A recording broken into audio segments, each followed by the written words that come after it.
ग्रामपंचायतला आरोग्य तुमचा कृषी सहाय्यक असतो, ग्रामसेवक असतात आणि तलाठी असतात तहसीलदार साहेब.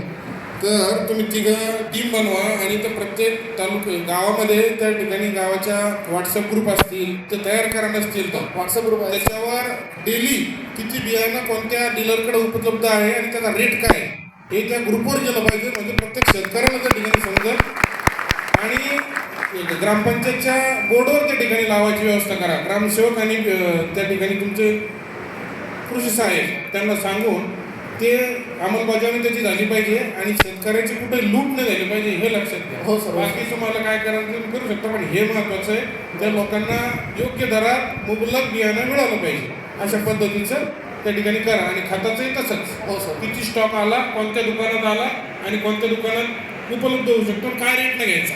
Yes sir. ओके. आणि तक्रार आली की लगेच त्याच्यावर ॲक्शन झाली पाहिजे. हो सर, महत्त्वाचा विषय. आता याचं अनुदान वगैरे किती पेंडिंग आहे? ड्रिप स्प्रिंकलर पीक विमा आला का? मार्चमध्ये जमा होणार होता ना? हो सर, काल मंजूर झालं की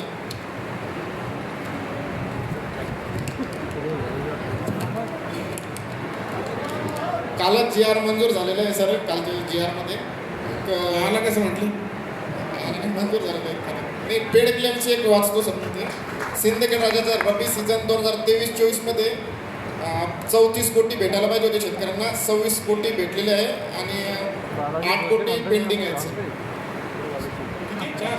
8 कोटी पेंडिंग आहेत. 8 कोटी किती आले?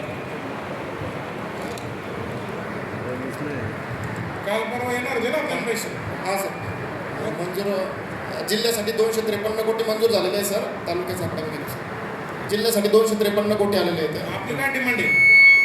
आपलं 8 कोटीच आहे फक्त सर. त्यामध्ये होऊन जाईल मग. Yes sir. कधी येणार अकाउंटला काही माहिती घेतली का? यशवंत साहेबांची बोलले का? नाही सर, कालच जी आर आला. मी बोलतो सर. अच्छा, कालच माहिती घ्यायची. आज आमसभा आहे, तुम्हाला माहिती ना? आमसभेत विचारतील. माहिती घेतली सर. फक्त पटकन विचारा आता. येस सर, सांगा मला. Yes sir. सगळ्यांना जमा झाले पाहिजे. कोणाच तक्रारी जर काल नसते झाले जमा, लोकांनी सांगितलं असतं आम्हाला मिळाले नाही. लगेच फोन करू सर. 2 मिनिटं. ठीक आहे, घ्या पुढे.